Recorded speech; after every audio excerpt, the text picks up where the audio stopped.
Hey Ken, this is Greg. It's Monday, April 4th, year 2022. This is my second attempt to record this. I don't know what I did wrong. I must not press record because I finished about 10 minutes ago and I went to the camera and there's nothing there. The camera was dark on me there. So I'm not really sure what I did, but I'll get it here. Hold on. I need to take a swig of water here. Just ate one of my favorite cookies in the whole wide world. Chessmen, I don't know if you know what those are. You know, those are shortbread cookies. Man, I love chestnut, especially with a cup of hot tea to go with it. Oh my gosh, they're so good. Anyway, I'm sorry. You know, the last 2 weeks I was unable to record another lesson for you. I told you, I think before I left, that I would. We went on an unexpected week-long vacation. When we left school 2 Fridays ago, my wife said, "How's the car?" I said, "It's fine." She goes, "How about we go to Charleston, South Carolina for a vacation?" And that is such a remarkable statement for my wife, because my wife is a planner. She doesn't like anything that is unplanned. But she was mentally, she was not in a good, frame of mind. School had gotten her down, as it had almost everybody here, had gotten to her, and she said, "I just want to go to the ocean and listen to the ocean and let it soothe my nerves." So we left Saturday morning and we were gone, the whole week. And then I had other things that I'd already planned, for last week. And as it turned out, I just didn't have time. I'm sorry. I'll try to get back on schedule here and give you a daily one. Today I'm covering chapters 25, 26, 27, and 28. These are the last 4 chapters of the first part of the book.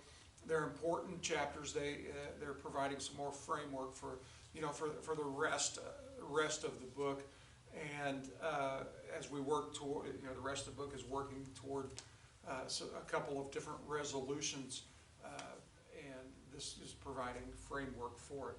First of all, in chapter 25, we're introduced to this character named Sam, who seems like a really fine young man. His only problem was he was black-skinned. He was a black man. And therefore, he was just like, as we discussed in To Kill a Mockingbird, he was of a class that was not even acknowledged as a human being or as a person. And so but we're introduced to him, and there's a couple of important reasons why he has to be in this book. Again, I'm at the point where I just like examining the mechanics of writing. I've written. Since the mid-1980s, I've written a number of stories for my students, none of them publishable, not that good. But I include my students, I make my students the main characters in the book, and they get a big kick out of that. So I like seeing how an author's mind works in this. Louis Sachar, I guess that is pronounced his name. I don't know anything about him other than this book. It's the only time I've had any interaction at all, even though it's distant. I don't know if he's even still alive or not. But I do like to see how his mind works. I think I've told you this before. I love the author Agatha Christie, the murder mystery writer. And I've read some of her books countless times, and every time I read them, I think, "Oh, so this is why she's doing this." I pick up something new. "Oh, yeah, that makes sense now for later in the book." And these things here that we're going to talk about today, they're necessary for later in the book.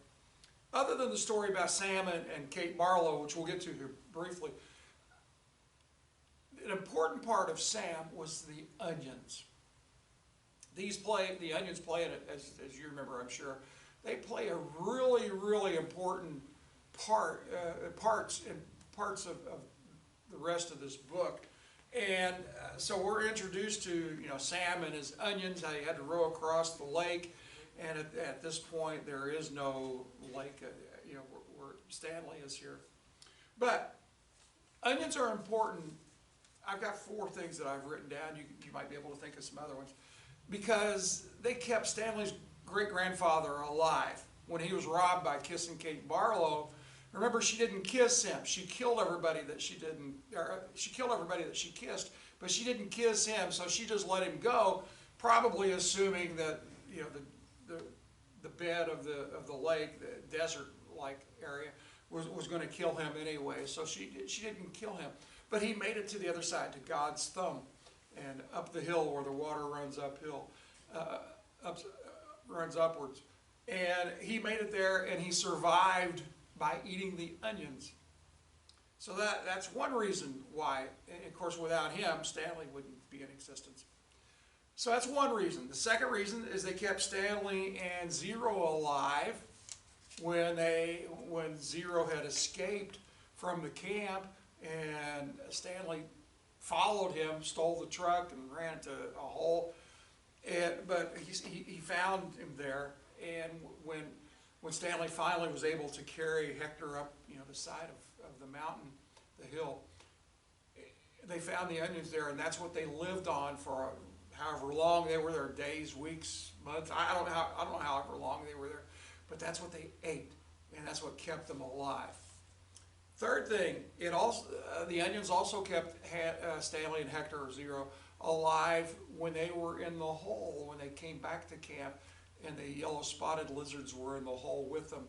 For whatever reason, the chemical makeup or the juice or whatever, all these onions that Stanley and Hector had eaten, I'm sure it changed their body chemistry, it changed their pH level or whatever. Whatever it was, the lizards didn't like. And so they wouldn't bite Stanley or Hector, even though they would bite somebody else if they didn't have the onions. And so that's a third reason why the onions became important to this story.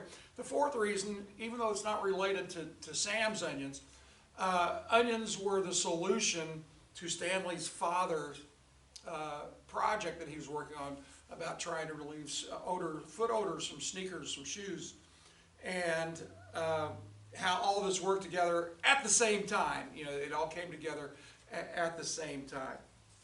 As I said, we're introduced to this character named Sam, and he's got a phrase that he used here.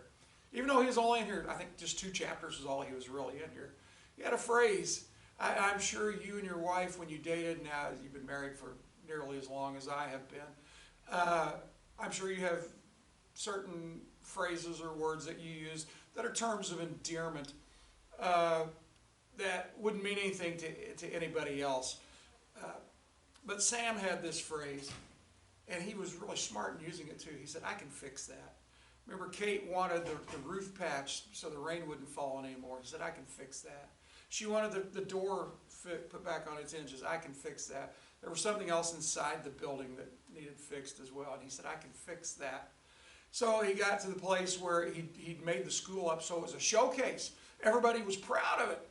Everybody in town was proud of the school at Camp Green Lake because Sam had worked so hard on it, and the only reason he was working on it because he wanted to please Catherine Barlow.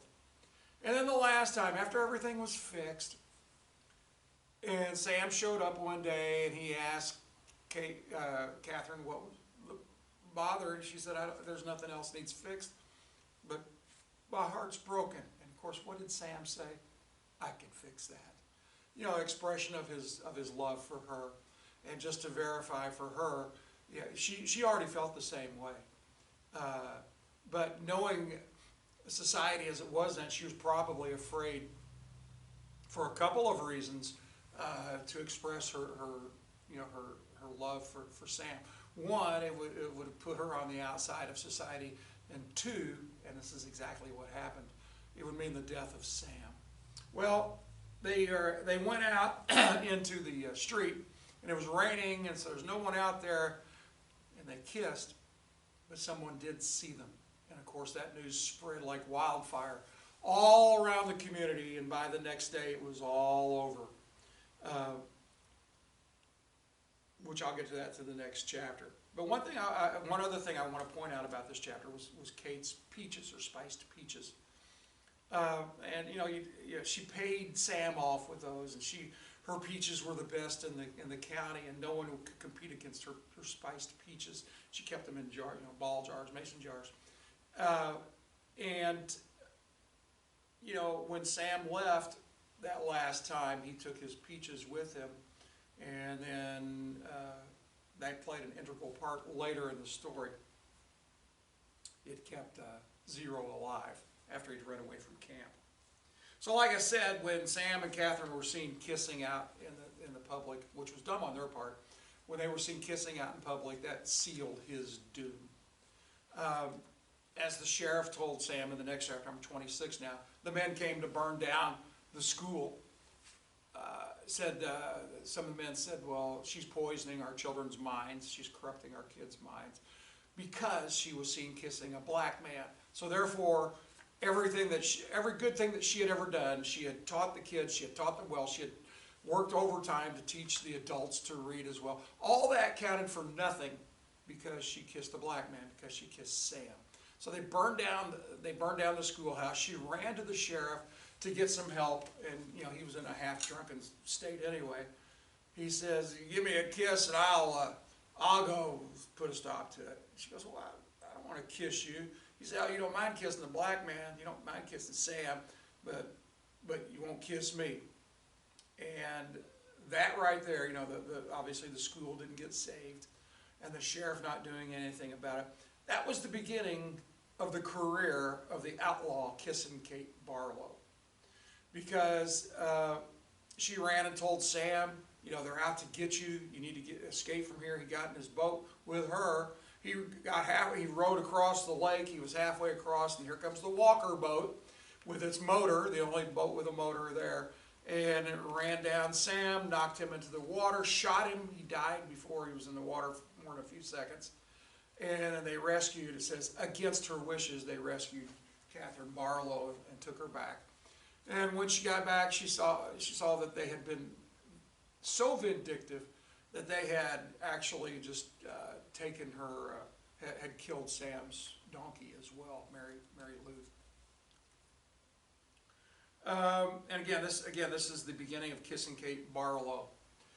One of the things in chapter 26 that I want to read to you,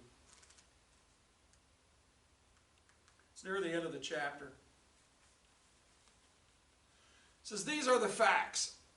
The Walker boat smashed into Sam's boat. Sam was shot and killed in the water. Catherine Barlow was rescued against her wishes. When they returned to the shore, she saw Mary Lou's body lying on the ground. The donkey had been shot in the head. That all happened 110 years ago. Since then, not one drop of rain has fallen on Camp Green Lake." Then it says, "You make the decision. Whom did God punish?" All right, so we got two things that need a resolution here by the end of the story, and you know how they get resolved. One is the resolution for the Yelnats family. They believed, even if it's just half-heartedly, they believe that their family is cursed because of Stanley's great-great-grandfather, pig-stealing great-great-grandfather. And ever since that time, the Yelnats family has done nothing but suffer. Everything they've tried to get accomplished, they haven't accomplished. And the other is this Camp Green Lake. It hadn't rained in over 100 years, 110 years.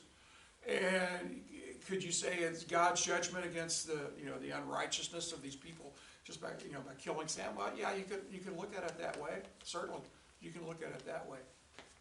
But anyway, those two things need to be resolved by the end of the book, and as you know, they are. And that's the resolution that we're pushing for. Really, that's the goal. The end of the book is to get those two things resolved. Chapter 27, Stanley is teaching Zero to read, and Zero's a good kid. Zero's smart. He's intelligent. He just never had the opportunity to be in school. He probably lived most of his life out on the streets as a vagabond kid, just never captured and sent to the Child Protective Services or whatever. But as Stanley found out with Zero and the number Zero has intelligence about it. He just naturally knows some things, and he's a quick pickup, for reading, which is really remarkable. Most educators now tell you that if a child does not learn to read by 3rd grade, age 9 at the latest, then they usually struggle with reading, and reading remains really challenging for them. That is generally true. That's not saying that an adult cannot learn to read, or a child who did not learn to read well cannot, pick up on it. That's not saying that at all. It's just that it's that much hard. It's so much harder once you get past, a certain age. There's there's things that your mind picks up quickly as you're younger. It's harder to grasp. We become more rigid in our thinking. I've known adults who've learned to read, but it was hard. I teach students every year who were not good readers through elementary school, and they really, really struggle, with reading. Could they be helped? Well, if someone will give them help, and B, if they're willing, to make changes and willing to do it differently. So anyway, he teaches Zero to read, and at the end of that chapter, Zero informs Stanley of what his name really is, and lo and behold, it's Hector Zeroni, probably great-great-grandson of Madame Zeroni. If you remember from Madame Zeroni early in the story, she said one of her children, her sons, had already gone to America, and that's where he obviously was. And this is Hector's, that was Hector's great-grandfather who came here to the United States. And it plays such an important part in getting the Yelnats family curse resolved. When they go to the God's Son, to the hill, to the mountain there, then Stanley fulfills his great-great-grandfather's broken promise to carry Madame Zeroni up the hill. And just like in that place over there in Europe, God's Son had water that kind of flowed uphill as well. And that was, that becomes it becomes the tool for breaking, the curse of the Yelnats family. So on to chapter 28.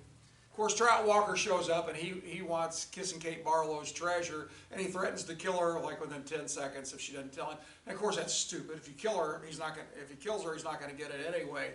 But Trout Walker has a wife now, and it was a former student of Kissing Kate Barlow's 20 years ago. Her name was Linda something, but her name is Linda Walker right now. And something that I tell my kids on a regular basis: good authors don't just randomly drop things in a story.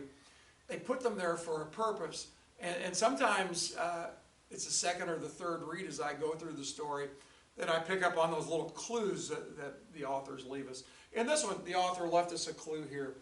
Trout Walker's wife was the redhead, just like the warden. So that's obviously where the warden gets, at least that part of her being from, the red hair. Well, they decide that, Trout's wife decides, she tells Kate Barlow, she said, we're not going to kill you, we're just going to torment you, and you're going to wish you were dead. It's going to be awful torment. And that's what they try to do. And the only thing that got relief for Kissing Kate Barlow was that she got bit by a yellow-spotted lizard.